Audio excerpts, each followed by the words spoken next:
Salut tout le monde, c'est Bart. Aujourd'hui, c'est le premier épisode de ma série. Je teste un business pendant un mois jusqu'à ce que je devienne rentable et surtout que je gagne 10K par mois. Aujourd'hui, pour commencer, je réfléchissais à un business qu'on pouvait lancer de A à Z avec un budget de 0. Et j'avoue que c'est pas le premier qui vient en tête, mais j'ai trouvé un vrai besoin sur le marché et une grosse demande. Donc on va créer une plateforme EdTech de A à Z. À quoi elle va former? Au Taj Mahal. C'est un test qui est indispensable pour rentrer en école de commerce et je le sais puisque j'ai dû le passer. L'objectif en 30 jours, voir si j'ai plusieurs abonnés paiement parce que ça va être un système d'abonnement sans débourser 1 euro en pub. Donc écoutez, on va voir si le premier business marche ou si c'est un fail direct.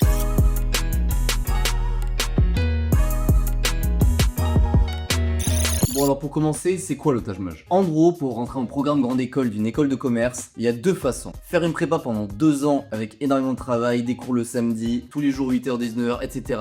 Ou alors le deuxième moyen, ça s'appelle les concours AST, admission sur titre. Et c'est d'avoir fait 3 ans de ce que tu veux, la fac, un IUT, un BTS, un DCG, ce que tu veux, mais à la fin, tu dois passer 2 tests. Le TOEIC, qui est un test d'anglais hyper connu qu'on doit passer pour plein d'occasions différentes, et le Taj Mahal. En gros, c'est un test super galère pendant 2 heures avec 90 questions divisées en 6 matières et c'est vraiment hyper dur de tenir le timing. En gros, les 6 matières, elles se découpent en 3 catégories. Le français, les maths et la logique. Sauf que dans ce test, qui est un QCM, tout est fait pour te piéger. Il n'y a pas une question qui est normale. Et pour le coup, sans réviser, en connaissant rien, il est injouable. En fait, ce test, la méta, c'est que les exercices reviennent vraiment en boucle. On va dire qu'il y a des séries de 100 exercices par matière et t'en as que 15 le jour J. Une fois que tu sais faire les 100, franchement, tu peux toujours t'en sortir. C'est-à-dire que c'est tout le temps les mêmes qui reviennent. Mais bref, moi j'ai dû passer ce Taj Mahal. Cet examen, franchement, si on le réussit ou on le rate, ça ouvre ou ferme des portes. C'est-à-dire que moi, je viens d'un BUT Tech de Co, qui est à peu près le truc le moins bien vu par les écoles, et j'ai fini à l'EM Lyon. Donc je suis vraiment hyper content. Et d'avoir réussi mon Taj Mahal, ça m'a énormément aidé. Moi du coup c'était à l'été 2024, j'ai passé vraiment les 2 mois, juillet et août, à charbonner ce test. Et à l'époque je m'étais fait la remarque que vraiment c'était super chiant. Pour le réviser, t'avais que 2 moyens, soit d'acheter un énorme livre de 3000 pages qui en plus a dégoûté tous mes potes qui ont essayé de le faire par la suite. Genre vraiment ils ont ouvert, ils ont lu 2 pages et ils en ont plus jamais parlé. Résultat ils ont pas passé le Taj Mahal. Ou alors payer une prépa intensive à 1500 € la semaine. Et ça vraiment voilà c'est beaucoup trop cher. Déjà que les écoles de commerce par derrière elles t'attendent. Donc je m'étais fait la remarque de pourquoi pas lancer une plateforme EdTech avec un max de questions. Parce que moi c'était surtout ça qui me manquait, des questions pour m'entraîner. J'aurais bien aimé avoir des nouvelles questions, des quiz à l'infini, histoire de bien maxer les exercices et d'être imbattable. Et vu que c'est un QCM, franchement c'est assez jouable à faire en plateforme EdTech, contrairement au TOEIC où il faut des voix enregistrées, etc. Là c'est vraiment juste, t'as une consigne, tu la lis et tu réponds. Donc écoutez, j'ai un mois pour lancer ça, franchement. Mais bon, le problème c'est que entre le moment où j'ai eu mon idée et aujourd'hui, il y a un influenceur super connu pour ses concours AST, Simon AST il s'appelle, qui a lancé exactement la plateforme dont je parlais. Une plateforme qui t'entraîne au Taj Mahal avec soi-disant un max de quiz, etc. Sauf que lui, son point fort, c'est qu'il a déjà une communauté. Il est déjà super suivi par les étudiants qui veulent rentrer en école de commerce. Mais bon, là on peut le battre, c'est que le prix de son abonnement est juste abusé, je trouve. 87 € par mois.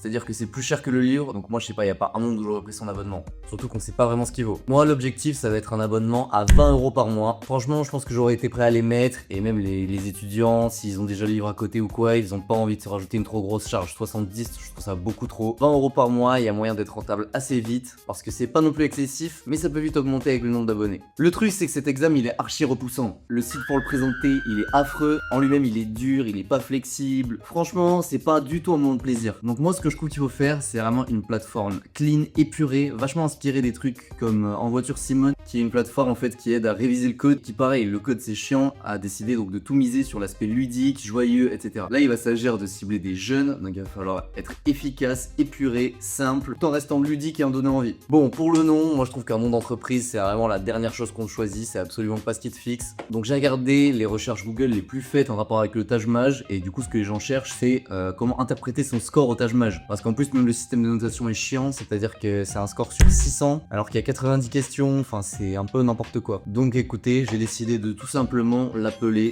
Score Taj Mahal. Pour la charte graphique, j'ai choisi donc Rubik One, une police un peu voilà ludique comme ça, et en plus c'est une police Google donc on peut l'intégrer à tous les sites, et des couleurs qui flashent un peu et qui rappellent voilà ce style de site comme En Voiture Simone pour réviser le code, ou des sites qui ciblent les jeunes et qui vraiment doivent aller droit au but. Au niveau technique, donc je fais une landing page avec System.io, c'est un truc un peu comme Shopify mais plus spécialisé dans la vente de formation, et on en reparlera plus tard, et surtout ça permet de faire des belles landing pages bien efficaces. Pour la grosse phrase, j'ai complètement copié En Voiture Simone qui dit le code sans les galères, ou le permis sans les galères, je sais plus. Là, j'ai mis le Taj Mahal sans les galères. J'ai mis les écoles auxquelles on peut accéder, des espèces d'avis un peu frauduleux que je dis que j'ai récolté sur WhatsApp. Bon, pour l'instant, j'avoue que j'ai pas un client, mais quand même, ça fait le job. Une FAQ, des boutons pour s'inscrire absolument partout. Et la force de Simon AST aussi, c'est qu'il a créé un énorme Discord avec des gens archi actifs. Donc je me suis dit, peut-être que Discord, ça va un peu repousser les étudiants, les étudiantes, etc.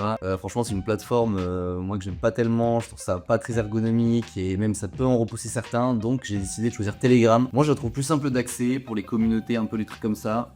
Donc j'ai mis aussi un gros QR code pour rejoindre le Telegram. Pour la landing page aussi, j'ai décidé de créer une VSL, c'est-à-dire une vidéo sur laquelle les gens peuvent cliquer pour se faire présenter un peu le Taj Mahal, la plateforme, etc. Ça vraiment, ça améliore vachement le taux de conversion. Donc voilà ma landing page, franchement, j'ai essayé de l'optimiser au max. Répondre aux questions des étudiants qui sont quand même un peu perdus parce que la plupart des gens, quand ils arrivent comme ça dans leur dernière année, ils savent pas ce que c'est le Taj Mahal, ils savent pas vraiment comment ça va se passer, etc. Ils arrivent en septembre, ils sont un peu paumés. Donc là, l'objectif, c'est d'être vraiment clair, simple, tout en restant un peu attractif et fun. Vous pouvez y accéder sur scoretajmahal.fr si vous voulez voir un peu tout ce que j'y ai mis. J'ai aussi fait un petit tableau comparatif entre donc ma solution, les livres et les prépas. Donc après tout ça, voilà, c'est des choses que je fais sur Canva. Et après j'intègre sur system.io. En image quoi. Bon, j'ai qu'un mois, donc ça reste très serré. Ça veut dire qu'il faut pas que je perde une seconde sur la com. Donc commencez à poster des TikTok et des Reels sur Insta avant même d'avoir fini ma plateforme, j'avoue. L'objectif pour ce challenge, ça va être de pas débourser un seul centime en publicité. Je vais donc miser sur du contenu organique. Mon calendrier éditorial, il va être très simple. Ça va être 3 posts par semaine sur Instagram. Pour les verticales, verticaux, je sais pas comment on dit, le but ça va être d'en poster un par jour. Donc vraiment les harceler. Donc un sur TikTok et un sur Instagram Reels. Donc là, je vais faire une vidéo sur 2, ce sera une vidéo où je me filme comme ça en facecam où voilà, je parle un peu de la vie en école de commerce, des concours AST, du Taj Mahal, etc. Ça c'est vraiment ce qui a fait le succès de Simon AST, mon concurrent, donc je vois pas pourquoi on le copierait pas. Et après, un jour sur 2, je vais faire vraiment un espèce de mème à la con, une espèce de vidéo que je reprends, un film avec des trucs écrits, etc. Vraiment un truc pour percer un peu et rapporter un max d'abonnés rapidement, histoire de faire sérieux. Même si eux, je pense qu'on les convertira pas. Voilà, donc pour ça, je suis à peu près fixé. Non, là où ça va être plus dur, c'est la plateforme finale. Pour les cours, parce qu'il y aura bien sûr des cours, des astuces, je vais dire les formules impératives à savoir, tous les exercices qui reviennent en boucle, les trucs vraiment qu'il faut savoir faire, comment procéder pour gagner du temps pour chaque sous-test. Donc ça va être sur system.io parce qu'il y a un truc vraiment bien fait pour les formations, donc ça c'est fait exprès. Donc ça je vais pouvoir m'en servir. Et après, là où ça va être plus dur, c'est pour les quiz, parce que ça vraiment des quiz en illimité. Moi c'est pour ça que je me serais abonné, c'est vraiment ce que je recherchais, pouvoir m'entraîner avec des résultats, des notes, des analytics, etc. Ça, je sais pas encore vraiment comment faire aujourd'hui. Peut-être limite à Google Forms, mais je sais pas trop. J'ai un pote qui m'a parlé de bubble.io aussi, mais ça, j'ai peur que ce soit difficile à utiliser. Enfin bon. En tout cas, on se donne quelques jours pour lancer la promo et commencer tout ça. Et écoutez, on se tient au courant. Bon, ça fait 15 jours. Je suis content, ça a pas mal avancé. J'ai déjà 600 abonnés sur Instagram, donc c'est assez prometteur en ayant suivi le programme qu'on s'était dit avant. J'ai fait un Reels à plus d'1 million de vues. Donc ça aussi c'est assez cool, ça m'a rapporté plein d'abonnés d'un coup. Bon, c'est pas des abonnés très fiables, enfin je les ai pas convertis parce qu'ils se sont vraiment abonnés en ayant vu un réel à la con, mais c'est déjà un début. Et là je vais bientôt pouvoir lancer la plateforme finale, j'ai déjà plusieurs demandes parce que j'ai aussi fait des posts LinkedIn, ça je vous ai pas dit, et j'ai DM des gens de mon nationalité qui ont l'air assez intéressés, et j'ai déjà eu aussi des DM Instagram. À chaque fois en description je dis de commenter Taj et je les DM, et il y en a aussi qui me DM Taj, donc je leur envoie un premier guide gratuit que j'ai fait. Donc un PDF pour lequel les gens ont besoin de mettre leur adresse mail. Donc ça, si un jour je fais du retargeting, c'est super. Ça aussi, le PDF, vous y avez accès depuis ma landing page pour voir un peu comment faire un guide gratuit. Bon là j'ai donné vraiment les informations essentielles sur le Taj Mahal, mais je pense qu'il y en a qui ça peut donner envie de s'abonner par la suite. Pour la plateforme, j'ai vu la lumière, j'ai décidé de passer par Classmarker. Ça c'est un logiciel en fait qui permet de faire des QCM, des quiz, etc. Pour l'instant c'est un peu bancal, c'est-à-dire qu'il y aura accès, il y aura des boutons dans la plateforme de system.io dans les formations qui donnent accès à des quiz. Et après, à partir de ça, ils ont accès à leurs statistiques, etc. J'ai essayé de faire un webhook de Classmarker jusqu'à system.io pour qu'ils aient accès à leurs analytics, etc. Mais franchement, c'est trop dur. J'ai rien compris. Les API, etc. J'avoue, enfin, on n'a pas le temps. Là, faut tracer et j'y comprends pas grand-chose pour le moment. Et après, surtout, il y a un problème que j'avais complètement négligé. Je sais même pas pourquoi. Il y a 15 jours, j'y avais pas pensé plus que ça. Mais bon, ça a été réglé. C'est les questions. Comment faire des questions sans plagier soit l'énorme livre de 3000 pages dont j'ai parlé, puisque c'était ma seule source, soit les annales aussi, pareil, enfin si on copie mot pour mot, c'est complètement plagié. En fait, je m'étais dit que j'allais tout faire avec ChatGPT, mais alors vraiment, il comprend pas, il arrive pas à faire des bons tests de logique, ça marche pas. Quand tu essaies de le refaire par derrière, ça déconne et tout, donc je les ai fait moi-même. Ça m'a pris bien une grosse semaine, des 15 jours là, à tout créer en même temps que gérer la com, etc., à créer toutes les questions, les rentrer sur ClassMarker, surtout ça c'était chiant aussi, il fallait tout bien mettre en place pour qu'il y ait les corrections qui s'affichent, etc. Alors là aujourd'hui c'est finalisé, donc là demain je lance la plateforme. Je vais l'envoyer aux personnes qui m'ont DM, etc., les étudiants de mon IUT à qui j'ai pu parler, tout en continuant la com pendant les 15 jours et en voyant où ça nous mène. Écoutez, je crois que franchement on est sur la bonne voie, je suis content. Je sens que déjà au bout de 15 jours ça commence à être chaud. En plus c'est un peu la bonne période en septembre, etc. Là que c'est vraiment là où les étudiants ils commencent à s'intéresser au tâches maths, à ce qu'ils vont faire l'année prochaine. Donc je suis content.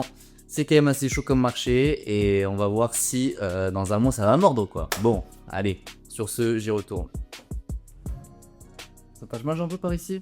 Bon, verdict, c'est la fin dès un mois. Avant de dire combien j'ai réussi à vendre d'abonnements, on va voir déjà tout ce qui a marché, tout ce qui n'a pas marché. Bon, alors déjà pour commencer, TikTok. Je suis un énorme flop sur TikTok. Sur Instagram, j'ai tout cassé. Sur TikTok, en fait, les seuls qui marchent un peu, c'est les vidéos facecam là, les reprises de mèmes, c'est zéro. Alors que sur Insta, bah, c'est complètement l'inverse. Mais quand même, les vidéos mèmes, elles tapent tout. Franchement, ça envoie des millions de vues.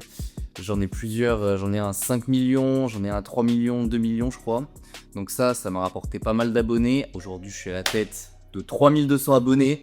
Écoutez, la communauté Tajmaj, on s'agrandit tous les jours. Sur la plateforme Score Tajmaj, j'ai réussi à rentrer plus de 3000 questions, donc ça fait 500 par sous-test. Franchement, le jour de l'examen, il y en a 15, hein. J'en ai rajouté aussi là depuis le point sur les 15 jours. Donc là, il y a vraiment de quoi maximiser parce que vraiment, c'est tout le temps les mêmes exercices qui reviennent. Les plus chiantes, c'était celle de logique parce que j'avais pas pensé, mais sur ClassMarker, on ne peut pas faire parce que c'est une présentation qui est chelou. Donc j'ai dû faire des photos sur Canva. J'ai découvert la fonctionnalité Canva où t'importes des Excel, donc ça c'est vraiment hyper bien si tu veux créer plein de Canva avec un pattern qui se répète. Comme là en fait c'était un espèce de... En fait c'est des combinaisons, il y a des numéros en vertical et en horizontal. Il faut trouver le numéro qui relie les deux logiques. Bon j'en ai des exemples comme ça c'est plus concret. Donc ça j'ai pu en créer énormément d'un coup, enfin je les ai fait sur Excel et après je les ai importés sur Canva, donc hyper bien cette fonctionnalité. Bon et au final j'ai toujours pas déboursé 1 euro de publicité, j'ai eu plus de 1000 visites sur le site. Je vous mets le screen. Alors combien j'ai réussi à avoir d'abonnés à 20 € par mois? Au monde tambour, 5. Bon franchement, pour un mois sur le concept, je suis quand même hyper content. Ça veut bien dire que le marché, il y a une petite demande. Et j'ai pu parler à certains qui étaient donc chez mon concurrent Simon AST sur sa plateforme AST Prep. Ils m'ont dit que vraiment c'était équivalent. Après lui, il forme un peu au TOEIC, il forme un peu aux entretiens et tout. Un peu tout ce qu'il faut pour les concours AST. Moi je fais que Tajmaj. Mais bon, je pense rester sur ça parce que lui il paye des personnes, parce que j'ai aussi été en contact avec un professeur en Tajmaj qui fait des cours en visio et qui a écrit des sujets pour mon concurrent. Donc c'est à dire que lui il paye des gens pour faire ses sujets. Moi au niveau des frais au final je paye même pas System.io à vrai dire parce que c'est mon frère qui a l'abonnement. Donc je le remercie en vidéo, shout out Balthazar Daily, allez le suivre aussi sur les réseaux. Au final je paye que ClassMarker qui coûte 20 € par mois. Donc j'avais un client en fait que c'était déjà remboursé. Donc franchement je suis hyper content, comme quoi avec pas beaucoup de budget on peut réussir à s'en sortir. Maintenant ce qu'il faudrait qu'il marche plus c'est LinkedIn, où je me suis pas assez penché sur le sujet alors que je sentais que c'était fort, mais franchement LinkedIn je comprends rien. Je comprends rien comment c'est fichu, je trouve ça trop dur à utiliser. Faire un réseau social créé par Microsoft, quelle idée. Après aussi j'aurais peut-être dû faire comme Simon AST, commencer en faisant l'influenceur. Essayer de me créer une audience qui est attachée à un personnage et après les ramener vers ma formation. Mais bon, en vrai en un mois je pense que c'est trop difficile. Écoutez, super content, je pense que je vais continuer quand même parce que l'air de rien maintenant j'ai ma plateforme qui est créée. J'ai plus qu'à créer des pubs en organique ou en DM des gens, etc. Enfin me faire connaître avec la promotion. Donc je pense que c'est pas le plus dur. Là en plus j'ai une vraie saison qui arrive parce que en septembre c'est un peu le début. Mais après en novembre, décembre, janvier, etc. là les gens ils commencent à paniquer. Ils vont s'abonner comme tout. Mais en tout cas ce concours franchement il peut vraiment faire la différence. Ça faut essayer de le faire comprendre à ceux qui sont en L3 cette année. Parce que moi vraiment je viens d'un IUT Tech Deco à Bayonne. Donc autant vous dire comme c'était coté. Et au final j'ai atterri dans une école du top 5. D'ailleurs depuis le début j'ai réussi à louer la même salle à l'EM Lyon. Donc ils m'ont régalé avec cette petite salle pour me filmer. Voilà, écoutez, je vous attrape sur la prochaine. Pense à t'abonner, à mettre un like, à mettre la cloche. Et si t'as n'importe quelle question, pose-la en commentaire, je répondrai si j'ai oublié de préciser quoi que ce soit. L'objectif c'est de lancer un business par mois jusqu'à ce que j'arrive à faire 10K par mois, ou sinon je pars travailler en finance à Miami. Donc bon. Le prochain business que je vais lancer, alors je vous préviens, il est un peu plus fun, ça va être de créer une chaîne YouTube et TikTok de DJ. Franchement, j'ai vu qu'il y avait des vidéos avec énormément de vues, il y a vraiment un petit filon et franchement, ça va me reposer un peu là de toutes ces questions de logique et de maths, ça m'a fait chauffer le cerveau. Si t'as besoin de n'importe quelle ressource que j'ai utilisée ou une question, pose un commentaire, DM-moi sur Insta @bart.on et je te répondrai. Allez, à la prochaine, je vais commencer à mixer.